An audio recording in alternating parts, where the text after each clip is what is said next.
আপনাদের যেহেতু training programme আছে, অনেক দামি ট্রেনিং প্রোগ্রাম, এত দামি ট্রেনিং প্রোগ্রাম বেচা ঠিক না বাংলাদেশে। কারণ আমাকেই বলেন, ধরেন আমি ঠিক করলাম আমি আপনার মতো, আমি চাই আমার একটা পোর্শন অফ ইনকাম অ্যামাজনে প্রাইভেট লেভেলিং করে আসুক।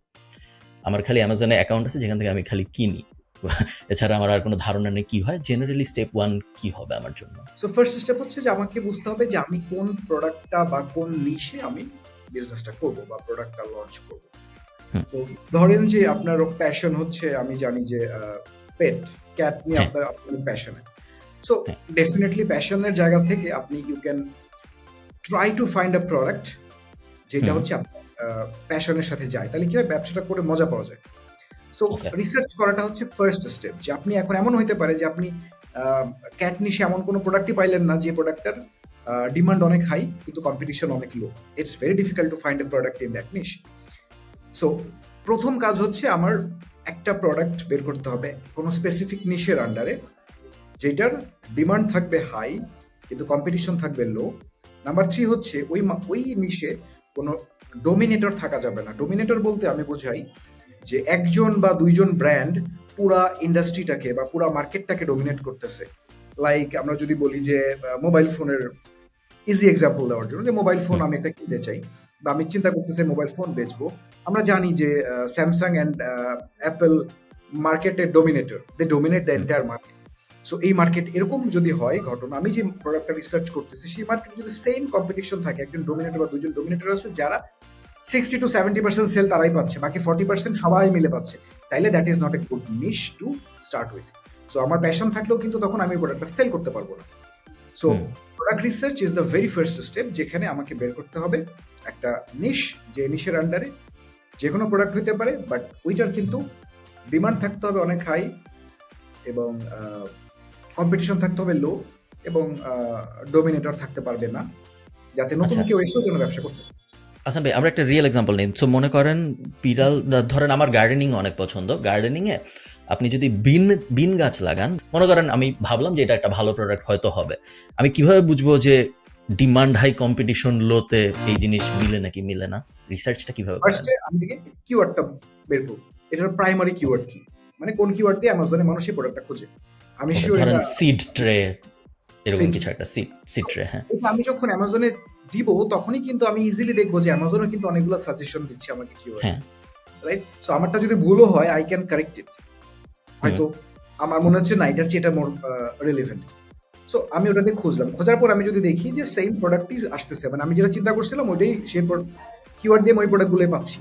হুম, অথবা আমি যদি আরো কনফিউজড হই যে ঠিক আছে আমি আমি আসলে এখনো শিওর না যে এটা প্রাইমারি কিওয়ার্ড কিনা, দেন আমি কয়েকটা লিস্টিং এর ভিতরে যাব, যাওয়ার পরে হুম, আমি এদের টাইটেলটা পড়বো, পরে দেখবো যে আরো কোনো অ্যাকিউরেট কিওয়ার্ড আছে কিনা, দেন আমি বের করবো যে which is more accurate keyword, right?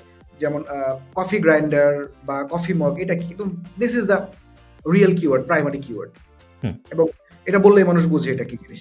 দেন হুম, আমি প্রথমে প্রাইমারি কিওয়ার্ডটা পিক করবো, করার পরে আমি সার্চ বক্সে যে টাইপ করব, টাইপ করার পরে হাতের বাম পাশে একটা ড্রপ ডাউন থাকে অল ক্যাটাগরি, বা আপনি কোনো ক্যাটাগরি চুজ করতে পারেন। আমরা কি করবো, অল ক্যাটাগরি দিব, দেওয়ার হ্যাঁ, পরে আমরা এন্টার দিব। তার মানে কি, হুম, আপনি অ্যাজ এ কাস্টমার আপনি কিন্তু সার্চ করলেন, আপনি এখনো সেলার হুম। না, আপনি অ্যাজ এ কাস্টমার সার্চ করলেন, করার পর আপনি দেখবেন যে ফার্স্ট পেজে যে প্রোডাক্টগুলো আছে এই প্রোডাক্টগুলোর নাম্বার অফ রিভিউ কত এবং ওদের র্যাঙ্ক কত। আপনি যদি কিছু মনে না করেন, আমি একটু করে দেখাই মানুষদের, তাহলে হয়তো মানুষের একটু বুঝতে সুবিধা হবে। So, আমি আমার স্ক্রিন শেয়ার করি। আমি অ্যামাজনে যাচ্ছি। তো আমি অ্যামাজনে আসছি। ধরেন আমি সিড ট্রে লিখলাম, যে আমার মনে হয়েছে যে সিড ট্রে এমন একটা প্রোডাক্ট, যেই প্রোডাক্টটা গার্ডেনিং এর ভিতরের একটা জিনিস, এটা নিয়ে আমি প্যাশনেট। সো ভাই যেটা বললো, এটা মনে হয়েছে আমি কাজ করতে চাই। সো আমি সিড ট্রে লিখছি, অনেক কিওয়ার্ড আসছে। এইখান থেকে আমি অল ডিপার্টমেন্ট সিলেক্ট করবো, এটাই তো বলছিলেন তাই না ভাই? রাইট। ওকে, এরপর এখন আমি এন্টার দিলাম। হুম, আমরা এখন দেখি প্রথম লিস্টিংটা হচ্ছে আপনার এটা, বসমের টু N250 প্রফেশনাল সিট্রো, এটা হচ্ছে আমার ফার্স্ট। আমার এটা রিভিউ কত, এটা রিভিউ 2630, মানে 2630টা রিভিউ আছে, তার মানে it's very high number of review. মানে হুম, আমি যদি অ্যাজ এ সেলার এখন বিক্রি করতে চাই, অ্যামাজনে 100টা প্রোডাক্ট বিক্রি হলে হয়তো 2টা থেকে 3টা রিভিউ মানুষ অর্গানিকলি দেয়। হুম, তার মানে আমার কত বছর লাগবে এই অর্গানিকলি নাম্বারটা রিচ হুম, করার জন্য, অনেক সময় লাগবে। তার মানে এই প্রোডাক্টটা আমার কাছে মনে হচ্ছে যে ওকে, এবার আমি নিচের দিকে যাবো আরেকটু দেখার জন্য যে নতুনরা কি করতেছে। সো ওকে, আমরা যদি আরেকটু নিচে যাই, আপনি দেখেন তার পরেরটা লিস্টিংটা 1929টা রিভিউ, আর একটু উপরে যদি আর একটু উপরে যদি যাই আমরা 1929টা রিভিউ আমাদের এই প্রোডাক্টে। এটার তারপরেরটা হচ্ছে 305, কিন্তু এটা দেখেন এটার প্রাইস আবার $4.77, আর যেটার 1900 রিভিউ তার কিন্তু $13, তার মানে এটার ডিফারেন্স আছে নাম্বার অফ ইউনিটে। তারপরেরটা হচ্ছে $20, কিন্তু 129টা রিভিউ, সো তার মানে 129টা রিভিউ নিয়ে যে বিক্রি করতেছে, আপনি এটাকে নতুন ট্যাবে ওপেন করেন, করে জাস্ট রেখে দেন, আমরা পরে ওকে। তারপরেরটা 147টা রিভিউ $17 বিক্রি করতেছে। এইটা আমার মনে হয় যে এটা কি same product, I don't think so. এটার মেইন ডিফারেন্সটা হলো এরা উপরের উপরের বক্সগুলো বেচতেছে আর ইনি শুধু নিচের ট্রেটা বেচতেছে, অন্য এইবার কিছু তাহলে বেচতেছে না। মজার জিনিস খেয়াল করেন, তাহলে দেখেন যারা বেশি রিভিউ আছে ওরা কিন্তু উপরের পার্টটা বিক্রি করতেছে।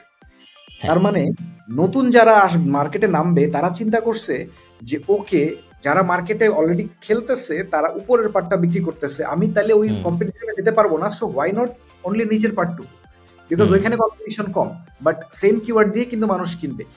এই জন্য আমার মনে হয় যে নতুন সেলার যারা তারা দেখবেন যে ওই কাজটা করতেছে। বুঝতে পারছি। এরপরে আমরা দেখতেছি 1038টা রিভিউ আছে। এরপর আমরা যদি আরেকটু নিচে নামি, সো আমরা দেখবো যে অন অ্যাভারেজে এইরকমই নাম্বার অফ রিভিউ। তার মানে এইটা অ্যাট এ গ্ল্যান্স আমি হয়তো দেখেন 109টা রিভিউ নিয়ে কিন্তু সে ফার্স্ট পেজে আছে, 136টা রিভিউ নিয়ে ফার্স্ট পেজে আছে, 129 রিভিউ নিয়ে ফার্স্ট পেজে। সো দ্যাট মিনস দেখেন আমরা এখন যদি রেশিওটা দেখি, যে আমরা 10টা প্রোডাক্ট দেখলাম, 10টা প্রোডাক্ট দেখে আমরা দেখতে পাচ্ছি 5টা প্রোডাক্ট আছে যারা 100 বা অ্যারাউন্ড 150 মতো রিভিউ আছে, আর বাকিগুলোর কিন্তু রিভিউ অনেক বেশি, বাট স্টিল এই নতুন সেলাররাও কিন্তু ফার্স্ট পেজে আছে। তার মানে they were able to take their product in first page, তার মানে ইটস ডুয়েবল, এটা পসিবল করা যায়। এখন ইয়েস, এটা হয়তো এখনই আমি কনক্লুশন টানতে পারবো না, বাট আমার এখন দেখে মনে হচ্ছে যে একটা অপরচুনিটি আছে। বিসাইডস দ্যাট, ওই যেটা আমি বললাম যে হয়তো উপরের পার্ট নিচের পার্টের একটা ব্যাপার এখানে আনা যেতে পারে, যে উপরের পার্টের কম্পিটিশন বেশি, তার মানে কফি বিন বিক্রি করতেছে মানুষজন, এটা অনেক স্যাচুরেটেড মার্কেট, বাট আমি কফি বিন বিক্রি করবো না, আমি কফি গ্রাইন্ডার বিক্রি করবো, বিকজ যার কফি বিন লাগে তার গ্রাইন্ডার লাগতে পারে। সো এরকম একটা কনসেপ্ট। সো এটা দেখার পরে যদি মনে হয় যে ইয়েস, নতুন সেলাররা মার্কেটে ঢুকে ব্যবসা করতে পারতেছে, then it's a good product. So এরকম একটা কনসেপ্ট। সো এটা দেখার পরে যদি মনে হয় যে ইয়েস, নতুন সেলাররা মার্কেটে ঢুকে ব্যবসা করতে পারতেছে, then it's a good product.